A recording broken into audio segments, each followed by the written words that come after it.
নমস্কাৰ ছাত্ৰ ছাত্ৰীসকল ই কক্সাৰ ক্লাছলৈ মই পল্লৱী তোমালোক সকলোকে স্বাগতম জনাইছো আমি আজি আলোচনা কৰি আছো অষ্টম শ্ৰেণীৰ বিজ্ঞানৰ পাঠ কিছুমান প্ৰাকৃতিক পৰিঘটনা আহা আজি আমি আলোচনা কৰো ইয়াৰ পিছৰ অংশখিনি কিছুমান প্ৰাকৃতিক পৰিঘটনাত আজি আমি আলোচনা কৰিম আমি সকলোৱে জনা এটা পৰিঘটনা ভূমিকম্প সপ্তম শ্ৰেণীত তোমালোকে ঘূৰ্ণীবতাহৰ বিষয়ে পঢ়িছিলা এই প্ৰাকৃতিক ঘটনাবোৰে মানুহৰ জীৱন আৰু সম্পত্তি বিস্তৰ ক্ষতি কৰে আৰু আমি সকলোৱে দেখি থাকো সময়ে সময়ে আমি বিভিন্ন ধৰণৰ বাতৰিবোৰতো দেখি থাকো নহয় জানো সৌভাগ্যক্ৰমে এইবোৰৰ আগজাননী কিছু পৰিমাণে দিব পাৰি কিন্তু আমাৰ কৃত্ৰিম উপগ্ৰহৰ সহায়ত বতাহ ধুমুহা এইবিলাক ঘূৰ্ণীবতাহ এইবোৰৰ বিষয়ে কিছু কিন্তু আমি আগজাননী এতিয়া দিব পৰা হৈছো বতৰ বিজ্ঞান বিভাগে কোনো স্থানত ধুমুহাৰ ঢেৰেকণিৰ সম্পৰ্কে আগজাননী দি সতৰ্ক কৰি থব পাৰে গতিকে এই ঘটনাবোৰৰ পৰা হ'ব পৰা অনিষ্টৰ পৰা ৰক্ষা পাবলৈ কিছু সময় পোৱা যায় কিন্তু এটা প্ৰাকৃতিক পৰিঘটনা আছে যাৰ নিৰ্ভুল আগজাননী বৰ্তমানেও সম্ভৱ হোৱা নাই অৰ্থাৎ এতিয়াও এটা পৰিঘটনা আছে আৰু এটো হ'ল ভূমিকম্প যাৰ আগজাননী কিন্তু এতিয়াও দিব পৰা হোৱা নাই ই মানুহৰ জীৱন আৰু সম্পত্তি বিস্তৰ ক্ষতি কৰিব পাৰে আমি সকলোৱে জানো নহয় জানো 1905 চনৰ 4 অক্টোবৰ তাৰিখে উত্তৰ কাশ্মীৰৰ উৰি আৰু টাংগধৰ নগৰত এটা ডাঙৰ ভূমিকম্প হোৱা দেখা গৈছিল তাৰ আগতেও 2001 চনত 26 জানুৱাৰীত গুজৰাটৰ ভুজ জিলাত আন এটা ডাঙৰ ভূমিকম্প হৈছিল এটা আসলতে আমি জানিব লাগে বা আলোচনা কৰিব লাগে ভূমিকম্পনো কি আহা আমি চাও ভূমিকম্প হল হঠাতে আৰু অতি কম সময়ৰ বাবে ঘটা পৃথিৱীৰ কম্পন বা জুকাৰণি ভূমি মানে হল আমাৰ পৃথিৱী কম্প মানে হল কম্পন অৰ্থাৎ পৃথিৱীখনৰ কি হয় এটা জুকাৰণি হয় পৃথিৱীৰ খোলাৰ পৰা ভালেখিনি তলত সংঘটিত হোৱা আলোড়নৰ ফলত ভূমিকম্পৰ উৎপত্তি হয় ভূমিকম্প যিকোনো সময়তে পৃথিৱীৰ যিকোনো ঠাইতে হ'ব পাৰে ডাঙৰ ভূমিকম্পবোৰ অৱশ্যে সঘনাই নাহে এইবোৰ অট্টালিকা দলং বান্ধ আৰু জনসাধাৰণৰ প্ৰভুত্ব অনিষ্ট কৰিব পাৰে ভূমিকম্পই জীৱন আৰু সম্পত্তি বিস্তৰ ক্ষতি সাধন কৰিব পাৰে ভূমিকম্পৰ ফলত বানপানী ভূমিস্খলন আৰু সুনামিও হ'ব পাৰে কি হ'ব পাৰে ভূমিকম্পৰ ফলত বানপানী হ'ব পাৰে ভূমিস্খলন হ'ব পাৰে আৰু সুনামিও হ'ব পাৰে 2004 চনৰ এটো মনত ৰাখিব লাগে 2004 চনৰ 26 ডিসেম্বৰ তাৰিখে ভাৰত মহাসাগৰত এটা ডাঙৰ সুনামি হৈছিল তাৰ পিছত ভূমিকম্প কিহৰ কাৰণে হয় এতিয়া আমি আলোচনা কৰিম যে ভূমিকম্প কিহৰ কাৰণে হয় প্ৰাচীন কালত মানুহে ভূমিকম্পৰ সৃষ্টিৰ প্ৰকৃত কাৰণটো জনা নাছিল পৃথিৱীৰ অন্তৰ্ভাগত কি কাৰণে আলোড়িত হয় এতিয়া হেতু এটা কথা যে আমি কলো যে পৃথিৱীৰ অন্তৰ্ভাগত হোৱা আলোড়নৰ ফলত ভূমিকম্প হয় নহয় জানো কি কাৰণে হয় ভূত্বক বা খোলা নামৰে জনাজাত পৃথিৱীৰ আটাইতকৈ ওপৰৰ অংশটো বহুত তলত সংঘটিত হোৱা আলোড়নৰ বাবে ভূমিকম্পৰ সৃষ্টি হয় পৃথিৱীৰ আটাইতকৈ ওপৰৰ তৰফটো নীৰৱ চিহ্ন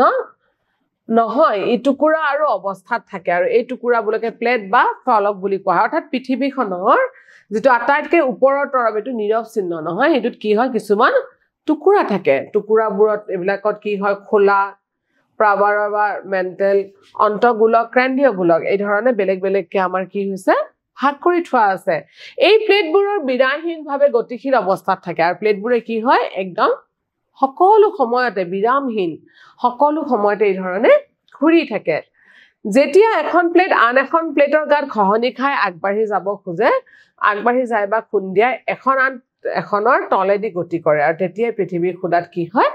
আলোড়নৰ সৃষ্টি হয় এয়া এই ধৰণে থাকে খুন্দা খাই যেতিয়া প্লেটবোৰ বেলেগ লেয়াৰত থকা প্লেটবোৰ থাকে যেতিয়া খুন্দা মাৰি দিয়া হয় তেতিয়া কি হয় খহনি খাই আগবাঢ়ি যায় তেতিয়া আমি দেখিছো যে এইখন প্লেট এই অংশটো কি হৈছে খহনি খাই অকমান আগবাঢ়ি গৈছে নহয় জানো এই খহনি খাই যে আগবাঢ়ি যায় বা খুন্দা খাই এইবোৰৰ কাৰণে কিন্তু আমাৰ ভূমিকম্প হোৱা দেখা যায় পৃথিৱীৰ প্লেটবোৰৰ গতি এই আলোড়নে ভূপৃষ্ঠৰ ভূমিকম্পৰ ৰূপ লয় তথাপিও ভূমিকম্প কেতিয়া আৰু ক'ত কেনেকৈ হ'ব সেই ভৱিষ্যৎবাণী কৰাটো এতিয়াও সম্ভৱ হোৱা নাই আগ্নেয়গিৰি উদ্গীৰণ পৃথিৱীৰ সৈতে উল্কাপিণ্ডৰ সংঘাত বা ভূগৰ্ভত সংঘটিত কৰা পাৰমাণৱিক বিস্ফোৰণৰ ফলত ভূমিকম্পৰ সৃষ্টি হ'ব পাৰে যে কি নহওক বেছিভাগ ভূমিকম্প কিন্তু পৃথিৱীৰ প্লেটবোৰৰ গতিৰ বাবে হয় যিহেতু প্লেটবোৰৰ গতিৰ বাবে ভূমিকম্পৰ সৃষ্টি হয় গতিকে প্লেটবোৰৰ সীমাত থকা ঠাইবোৰ দুৰ্বল অঞ্চলত পৰে আৰু এইবিলাক আমি কি বুলি কওঁ উইক জোন বুলি কওঁ উইক জোন দুৰ্বল অঞ্চলত পৰাৰ হেয়ে এইবোৰত ভূমিকম্পৰ সাৱধানতা সম্ভাৱনাটো বেছি থাকে এই দুৰ্বল অঞ্চলবোৰৰ ভূমিকম্প প্ৰবণ অঞ্চল বা ছুটি অঞ্চল বুলিও কোৱা হয়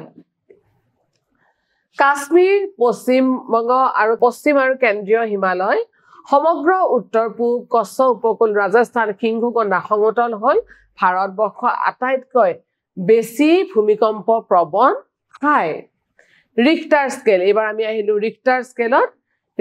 স্কেল নামৰ স্কেল মান জুখিবলৈ ভূমিকম্পৰ প্ৰাবল্য নিৰূপণ কৰিবলৈ ব্যৱহাৰ কৰা হয় বিস্তৰ খাতি সাধন কৰা ভূমিকম্পৰ প্ৰাবল্য ৰিক্টাৰ স্কেলত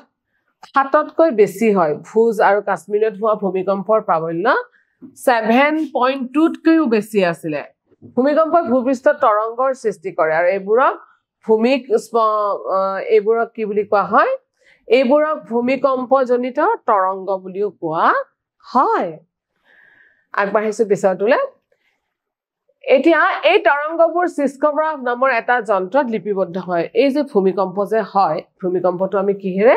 সিসমোগ্ৰাফ বুলি এটা থাকে সিসমোগ্ৰাফত আমাৰ লিপিবদ্ধ কৰা হয় এই যন্ত্ৰটো হল এডাল কম্পনশীল দণ্ড অথবা এটা দুলক যিয়ে ভূমিকম্প আহিলে উলিবৰে ধৰে আৰু কম্পনশীল প্ৰণালীটোত এটা কলম লগাই থোৱা থাকে যেটা কি হয় কলমটোৱে তাৰ তলেৰে গৈ থকা কাগজৰ ভূমিত ভূমিকম্পজনিত তৰংগবোৰ লিপিবদ্ধ কৰে এইটো হল আমাৰ সিসমোগ্ৰাফ আৰু সিসমোগ্ৰাফে কি কৰে যেতিয়া ভূমিকম্প আহে তেতিয়া এনেকুৱা ধৰণে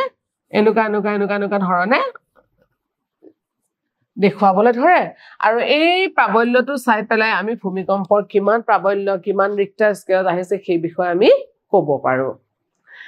এইটো হল এটা সিসমোগ্ৰাফ এইবোৰ তৰংগৰ অধ্যয়নৰ যোগেদি বিজ্ঞানীসকলে দেখুৱাৰ দৰে ভূমিকম্পটো এখন সম্পূৰ্ণ মানচিত্ৰ তৈয়াৰ কৰে ভূমিকম্পৰ পৰা সুৰক্ষা এতিয়া কথাটো হল যে ভূমিকম্পৰ যেহেতু আমি আগজাননীও দিব নোৱাৰো নহয় জানো আমি ভূমিকম্পৰ পৰা কি দৰে সুৰক্ষা লম চাও হা আমি আগৰ পৃষ্ঠাত পাই আহিছো যে ভূমিকম্পৰ আগজাননী দিব নোৱাৰি সেইবাবে আমি নিজকে ৰক্ষা কৰিবলৈ সকলো সময়তে যথোপযুক্ত সাৱধানতা অৱলম্বন কৰিব লাগে ভূমিকম্প প্ৰবণ অঞ্চলত বসবাস কৰা লোকসকলে ভূমিকম্পৰ অধিক সম্ভাৱনীয়তাৰ প্ৰতি লক্ষ্য ৰাখি বিশেষভাৱে সাজু হৈ থাকিব লাগে কোন প্ৰথমে এই অঞ্চলৰ বাসগৃহবোৰ এনেভাৱে সাজিব লাগে যাতে এইবোৰে জুকাৰণি সহ্য কৰিব পাৰে ভূমিকম্পৰ বাসগৃহবোৰ ভূমিকম্প প্ৰতিৰোধী হোৱাকৈ সাধাৰণভাৱে নিৰ্মাণ কৰা উচিত উপযুক্ত অৰ্হতা থকা স্থাপত্যবিদ আৰু গাঁথনি অভিযন্তাৰ লগত আলোচনা কৰা উচিত অধিক ভূমিকম্প প্ৰবণ অঞ্চলত গধুৰ নিৰ্মাণৰ সামগ্ৰী ব্যৱহাৰ কৰাতকৈ মাটি বা কাঠৰ ব্যৱহাৰ কৰা বেছি উপযোগী ঘৰৰ মুধ যথাসম্ভৱ পৰিমাণ পাতল হোৱা বাঞ্ছনীয় তেনে বাসগৃহ ভাঙি গলেও অনিষ্টৰ পৰিমাণ কি হয় কম হয় আলমাৰী আৰু কাপবৰ্ডবোৰত বেৰত লগাই সাজিব লাগে যাতে সেইবোৰ সহজে পৰি নাযায় এইটো এটা মন কৰিবলগীয়া কথা যে কাপবৰ্ডবোৰ যদি বেৰত লগাই সজা হয় তেনেহলে কিন্তু পৰাৰ সম্ভাৱনাটো নাথাকে ঘড়ী ফটো বিদ্যুৎ চালিত গৰম পানী যন্ত্ৰ আদিকে ধৰি উলমাই থওঁতে সাৱধান হ'ব লাগে যাতে ভূমিকম্পৰ সময়ত হেবোৰ ফুলকি নপৰে ভূমিকম্পৰ সময়ত কিছুমান অট্টালিকাত অগ্নিকাণ্ড সংঘটিত হোৱাৰ সম্ভাৱনা থাকে সেই অট্টালিকাবোৰত বিশেষকৈ ওখবোৰত জুই নুমুৱা কিছু বস্তুৰ যোগাৰ কৰিব লাগে ভূমিকম্প হোৱাৰ সময়ত নিজকে ৰক্ষা কৰিবলৈ তলত দিয়া ব্যৱস্থাবোৰ ল'ব লাগে কি আছিল অকমান মন কৰিবা তোমালোকে তুমি যদি ঘৰতে আছা টেবুলৰ তলত আশ্ৰয় লবা আৰু জুকাৰণি শেষ নোহোৱালৈকে তাতে থাকিবা উলাই নাহিবা যিবোৰ ওখ আৰু গধুৰ বস্ত্ৰ গাৰ ওপৰত পাৰিব পাৰে তেনেবোৰৰ পৰা দূৰত থাকিবা অৰ্থাৎ যদি ওখ গধুৰ বস্তুবোৰ যদি ওপৰৰ পৰা পৰি যায় গাত তেনেকুৱা ঠাইৰ পৰা কিন্তু অকমান আঁতৰত থাকিবা যদিহে তুমি বিছনাত আছা তেন্তে উঠি নাহিবা আৰু মূৰটো গাৰুৰে ঢাকি ৰাখিবা যদি তুমি বাহিৰত আছা তেতিয়া কি কৰিব লাগিব যদি তুমি বাহিৰত আছা ওখ অট্টালিকা গছ আৰু উচ্চ ক্ষমতাৰ বিদ্যুৎ পৰিবাহী তাৰৰ পৰা আঁতৰত মুকলি ঠাইলৈ যাবা আৰু মাটিত শুই দিবা যদিহে তুমি বাছ বা মটৰ গাড়ীৰ ভিতৰত আছা তেতিয়া হলে বাহিৰলৈ ওলাই নাহিবা চালকক গাড়ীখন লাহে লাহে মুকলি ঠাইলৈ নিবলৈ নিৰ্দেশ দিবা আৰু জুকাৰণি শেষ নোহোৱালৈকে ওলাই নাহিবা এইকেইটা কথা কিন্তু মনত ৰাখিবা প্ৰিয় ছাত্ৰ ছাত্ৰীসকল আমাৰ আজি পাঠটো ইমানখিনিয়ে আছিল আশা কৰো তোমালোকে আজি আমি যিবোৰ কথা আলোচনা কৰিলো ভূমিকম্পৰ বিষয়ে তোমালোকে সকলোখিনি সুন্দৰকৈ বুজি পাইছা আৰু ঘৰত গৈ পুনৰ বুজি পাইছা নহয় জানো আৰু এই পাঠটো তোমালোকে পুনৰ সুন্দৰকৈ পঢ়িবা আৰু দৰকাৰী কথাসমূহ টুকি ৰাখিবা এতিয়া আমি আহিছো মূল্যায়নলৈ তলৰ কোনটো ভূমিকম্প সৃষ্টি হোৱাৰ কাৰণ নহয় আগ্নেয়গিৰিৰ উৎকৰণ অতিপাত গৰম পাৰমাণৱিক বিস্ফোৰণ পৃথিৱীৰ প্লেটবোৰৰ গতিৰ বাবে ইয়াৰে কোনটো কাৰণ নহয় খুদিছে গতিকে কাৰণ নহয় কোনটো অতিপাত গৰম ভূমিকম্পৰ তৰংগবোৰ নামৰ এটা যন্ত্ৰত লিপিবদ্ধ হয় কিহত হয়